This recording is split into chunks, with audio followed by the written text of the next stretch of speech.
All right, buckle up because we're diving deep into something you guys specifically requested, how technology sneaks into our lives, like in every single way. It's true. And I know what you're thinking, tech is everywhere, duh. Right. But this isn't that. This is like next level, where Yeah. you're going to finish this and be like, whoa, I never thought about it that way. It really is amazing how much we just don't even think about anymore. you know? Really? Because it's not like, oh, look at this fancy gadget. It's like, no, tech is like the air we breathe now. It's just there. It's the fabric of our lives. Exactly. And speaking of fabric, where do we even start with this? I mean, the moment we wake up, right? Yeah. That Yeah. smartphone alarm, our old friend. Right. But it's more than just a clock now, isn't it? Oh, way more. What's going on there? So think about it. Your smart home. Okay. It's been tracking your sleep. It knows you're up a bit early today. Mm-hmm. Before you even get out of bed, your coffee's brewing like 15 minutes ahead of schedule because it knows Whoa. the thermostat's adjusting. Maybe even your favorite news podcast is queued up and ready. That is wild. Right. It's like it can read my mind. That's technology anticipating your needs before you even realize you have them. It's like a personal assistant who's way too good at their job. Exactly. That's a great way to put it. Okay, but that's just the start of the day, right? Oh, just the tip of the iceberg. How many times do you think throughout the day we're making choices because of tech Constantly. without realizing it? Yeah, it really guides our choices in a way we don't even realize. You know what I mean? Absolutely. This becomes second nature. Yeah, like what's the first thing you do when you wake up after you turn off your phone alarm? Check my phone again. You check it again. Yeah, for like messages and news and all that. Exactly. You're already looking at a screen. Right. It's like we're never really disconnected anymore. Okay, but think about this for a second. Communication. Okay. We used to wait for letters, like snail mail. Oh, I remember those days. Weeks, months even, Yeah. just to hear back from someone. Now it's instant. It's wild. Right, from carrier pigeon to emoji-filled text message. The speed at which we can connect is unbelievable. But it's completely changed how we do relationships, It has, for better or worse. Absolutely. Because we can talk to anyone in the world instantly. Exactly. Video chat with family across the globe. Yeah. Collaborate on projects in real time. Doesn't matter where you are. But it does make you wonder, is it all good? That's the question, isn't it? Because, I mean, honestly, when was the last time you truly unplugged? It's tough. It really is. It's hard. It's like we're always on, It is. There's this constant stream of information, notifications. And it gets overwhelming. It's a lot. It really is important to, carve out that time for yourself where you're not plugged in, for your own mental health. 100%. Yeah. It's about finding that balance. Absolutely. Okay, but before we go full digital detox on everyone, Right. let's talk about a place where tech has been like, hold my beer, watch this. Oh, yeah. The workplace. It's completely different. Totally different. Remember when going to work meant like putting on actual pants? The office, 9 to 5. 9 to 5, commuting. Yeah, the commute every single day. Every single day, no matter what. Rain, shine, snow. Didn't matter. You were going to the office. You were there. Now, laptops, smartphones, the cloud, this whole remote work thing is blowing up. It's the new normal. It's not even just possible. It's like preferred in a lot of ways. It's productive. Oh, absolutely. I was reading that remote workers, on average, they get like 13% more work done. Get out of here, 13%. Yeah, 13% more productive. That's huge. It's a big difference. Okay, so companies are like, wait a minute, we can save money on office space? Yeah, exactly. And people are happier working from home. It's a win-win in a lot of ways. But it's not just about working from your couch in your PJs, is it? No, there's a whole other side to this. There's a whole new set of tools, apps, platforms. Right, think about Slack, Asana, all these things that are built for this new world of work. Collaboration tools. Exactly. Project management, all in one place. It's wild. But here's where it gets a little, I don't know, sci-fi for me. Okay. The AI thing. Yeah. Because they're talking about AI taking over our jobs. No, not taking over, but, like picking up the slack, handling the repetitive tasks. Okay, so you're saying robots aren't coming for us yet. Not quite. Not yet, at least. But AI could free us up to do more, like, creative stuff. Right. The thinking work, the strategy, that's where humans come in. Okay, so maybe it's not all bad. Right. Every coin has two sides. But are we ready for that? I mean, that's a big question. It's going to be a wild ride, that's for sure. That's a whole other deep dive we could get into. Absolutely. But for now, let's move on to something a little less, I don't know, existential, crisis-inducing. Okay, I'm with you. How about fun? Fun always works. Entertainment. All right, let's do it. Because technology has completely changed the game when it comes to how we unwind. It's unbelievable. I mean, I'm old enough to remember when watching a movie meant, like, hoping it was on one of the, like, 6 channels we had. Now I remember those days. Or going to Blockbuster and hoping they had it in stock. Right, and being bummed out when they didn't. Devastated. Exactly. Now we have the entire universe of entertainment at our fingertips. It's insane streaming services. It's like having every movie ever made. Every TV show, every, like, niche documentary you could possibly imagine. Right, and it's all personalized. It's like, hey, you might like this based on what you watched before. The algorithm knows me better than I know myself. Right.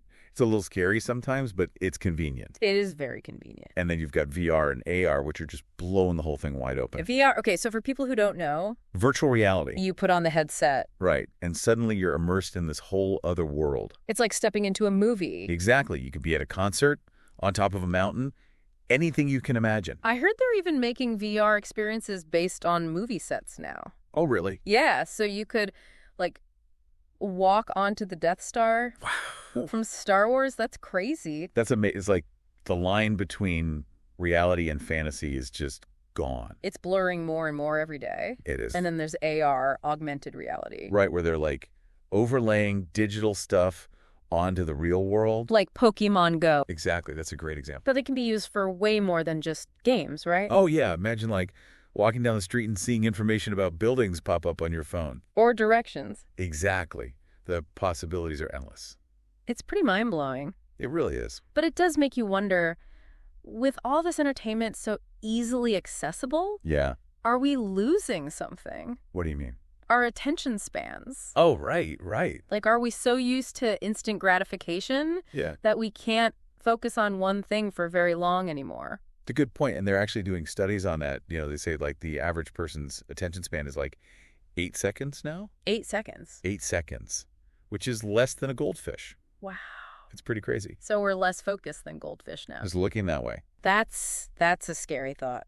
It's something to think about, you know, how we're using this technology. For sure, and how it's impacting us. Yeah, absolutely. But before we go on a whole other tangent about the dangers of technology, Right, which we could easily do. let's talk about something a little more, I don't know, life-affirming. Mm-hmm. How about health? Health, that's a good one. Because technology is making some major moves in the health and fitness world. Oh, yeah. And it's not just, you know, fancy fitness trackers anymore. Oh, no, this is next level stuff. This is serious stuff. We're talking about devices that can monitor your heart rate, track your sleep patterns, Oh, that good stuff. all that. But even more, some of these smartwatches can even detect things like atrial fibrillation.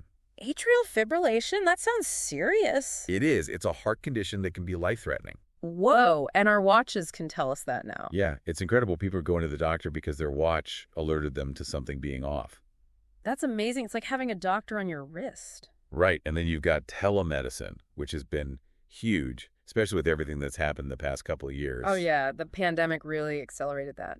Absolutely. No more battling traffic or braving the elements to see a doctor. Just hop on a video call. Exactly. It's made healthcare so much more accessible, especially for people in rural areas or places where it's hard to see a doctor regularly. I can see that. But, and this is a big but, we have to be careful about data privacy. That's a good point. We don't want our health information floating around out there. Exactly. We need secure platforms, and everyone needs to be aware of the risks.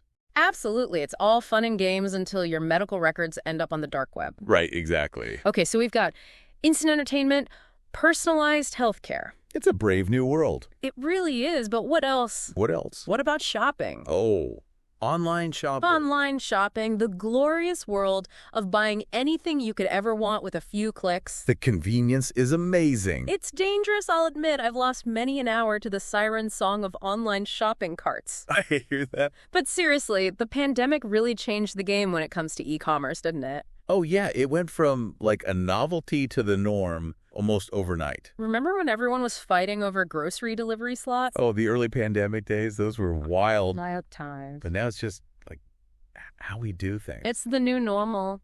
Right.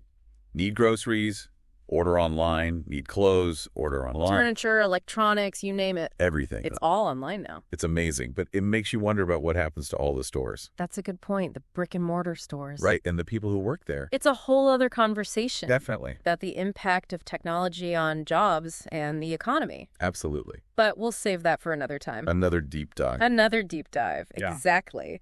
So we've covered how tech is changing how we work, how we entertain ourselves. How we stay healthy. Right, how we shop. But what about how we learn? Education. Now there's a topic that's near and dear to my heart. Mine too. And technology is completely shaking things up in the classroom. Or should I say, outside the classroom. Right, exactly. Online learning platforms are everywhere now. It's incredible. You can learn practically anything online these days. Anything. You name it, there's a course for it. From free courses on platforms like Coursera. Yeah, Coursera's amazing. To specialized programs from top universities. You can get an Ivy League education from your couch. It's crazy. And then there's the whole high-tech classroom thing. Oh, yeah. Interactive whiteboards, educational apps, virtual field trips. It's a whole new world. It's amazing. It's like, remember those days of like the same textbook for everyone and the teacher just lecturing at the front of the room? It's like they're trying to make us feel old. Right. But this is so much better. It's personalized learning. It caters to different learning styles. It's incredible to think that a student in a rural community can now access the same quality of education as someone in a major city. Absolutely. It's all thanks to technology. It's pretty amazing when you think about it. It really is. But like with everything else we've talked about, there are downsides. Of course, there always are. Like the digital divide. Right. Not everyone has equal access to technology. And then there's the whole social aspect of learning. Yes, that's important too. The interaction, the collaboration. It's hard to replicate that online. It is, but there are ways, people are working on it. That's good to hear. Yeah, it's a work in progress like everything else. Always evolving, just like technology itself. Exactly. Okay, but speaking of journeys, literal journeys this time. Oh, transportation. Transportation. Tech is changing how we get around in a big way. In a big way, and it's only going to get more intense. I'm a little scared, but also excited to see where this goes. Me too. It's going to be interesting, that's for sure. So we've covered how tech is changing how we work, how we entertain ourselves. How we stay healthy. Right, how we shop. But what about how we learn? Education. Now, there's a topic that's near and dear to my heart. Mine too. And technology is completely shaking things up in the classroom, or should I say, outside the classroom. Right, exactly. Online learning platforms are everywhere now. It's incredible you can learn practically anything online these days. Anything, you name it, there's a course for it. From free courses on platforms like Coursera. Yeah, Coursera's amazing. To specialized programs from top universities. You can get an Ivy League education from your couch. It's crazy. And then there's the whole high-tech classroom thing. Oh, yeah. Interactive whiteboards, educational apps, virtual field trips. It's a whole new world. It's amazing. It's like, remember those days of like the same textbook for everyone and the teacher just lecturing at the front of the room? It's like they're trying to make us feel old. Right. But this is so much better. It's personalized learning. It caters to different learning styles. It's incredible to think that a student in a rural community can now access the same quality of education as someone in a major city. Absolutely. It's all thanks to technology. It's pretty amazing when you think about it. It really is. But like with everything else we've talked about, there are downsides. Of course, there always are. Like the digital divide. Right. Not everyone has equal access to technology. And then there's the whole social aspect of learning. Yes, that's important too. The interaction, the collaboration. It's hard to replicate that online. It is, but there are ways, people are working on it. That's good to hear. Yeah, it's a work in progress, like everything else. Always evolving, just like technology itself. Exactly. Okay, but speaking of journeys, literal journeys this time. Oh, transportation. Transportation. Tech is changing how we get around in a big way. In a big way, and it's only going to get more intense. I'm a little scared, but also excited to see where this goes. Me too. It's going to be interesting, that's for sure. I mean, we talk about how tech is changing how we work, how we learn, even how we have fun, but transportation, that feels like it's about to be totally different, like any day now. It really does, and it's exciting. Think about it. Even just a few years ago, the big thing was ride-sharing apps. Right? Yeah, like it was mind-blowing to order a ride on your phone. Exactly. And now, We're talking electric cars everywhere you look, traffic lights that, like, predict traffic patterns, and don't even get me started on self-driving cars. Okay, so self-driving cars, I have to admit, that still feels like something out of a movie. I know, right? But they're getting closer all the time. But imagine no more traffic jams, your commute becomes like productive time or even just a chance to relax. Right, and think about the safety aspect. Oh, that's true, because right now, most accidents are because of, well, us. Exactly, human error, but self-driving cars, they're programmed to react way faster than we can, and they don't get distracted. That's a good point. But what about, those tricky situations? Like, what happens if the car has to make a choice, but every option is bad? Ah, the ethical dilemmas. Yeah, that's the big question everyone's debating. Because there's no easy answer. Nope. And it's something we have to figure out as we develop this technology. Like, how do we make sure these cars are making the best possible choices, even in impossible situations? It's a tough one, but hey, that's technology, always pushing us to think about things in new ways. For sure. Speaking of new, we've talked about a lot of cool stuff, but what about the tech that's still on the horizon? The things that seem like they're straight out of Star Trek.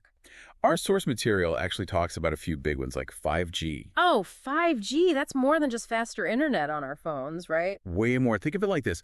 5G is the highway, and all the cool tech that's coming, that's the traffic flowing on it. So everything is faster, smoother, more connected. Exactly. And because of that, we're going to see crazy advancements in all sorts of areas, from self-driving cars to how doctors treat patients remotely. It's like the foundation for the future. Exactly. And speaking of the future, we can't forget about artificial intelligence. AI, yeah, we touched on that a bit before with jobs, but it goes way beyond that, doesn't it? Oh, yeah, we're talking about AI that could create personalized healthcare plans based on your DNA. Okay, that's just wild. Or AI tutors that adapt to how you learn best. So instead of trying to fit everyone into the same box, it's like personalized learning for everyone. Exactly. And even AI creating music, art, things we usually think of as, like, uniquely human. Okay, now I'm a little scared again. Are we sure robots aren't taking over? Not yet, at least. But it's on us to make sure AI is used for good, that it helps humanity, not hurts us. That's a lot of responsibility. It is, but it's an important conversation to have. Absolutely. Okay. Last one, and this one's a bit of a head scratcher for me. Quantum computing. That one sounds like something out of Star Trek. Right? It really does, like beams me up, Scotty kind of stuff. But it's real, and it has the potential to change everything. Okay, so in like simple terms, what is it? Imagine a computer that's like 1,000,000 times faster than anything we have today. That can solve problems in seconds that would take our current computers, like, years. Okay, that's impressive, but what does that actually mean for, our lives? It means scientists could potentially develop new medicines and materials. We could have unbreakable encryption for our online data. So like cybersecurity on a whole new level? Exactly. We could even simulate complex systems like the human brain to understand them better. Okay, now my mind is officially blown. That's a lot to take in. It is, but it's exciting. It really is. We're living in a time of incredible technological advancement. And a lot of uncertainty, but that's part of the fun, right? It wouldn't be any fun if we knew what was coming next. Well, on that note, I think we've done our deep dive for today. We've gone from our morning alarms to the future of, well, pretty much everything. And we've only just scratched the surface. Exactly, but the important thing is to keep asking questions, keep learning, and maybe even be a little bit scared of what the future holds. Because it's going to be wild. That's for sure. So until next time, deep divers, keep exploring, keep wondering, and most importantly, keep an eye on the robots. You never know when they might be coming for our jobs. Or our coffee. You never know. That too. All right. That's it for us. We'll see you next time on The Deep Dive.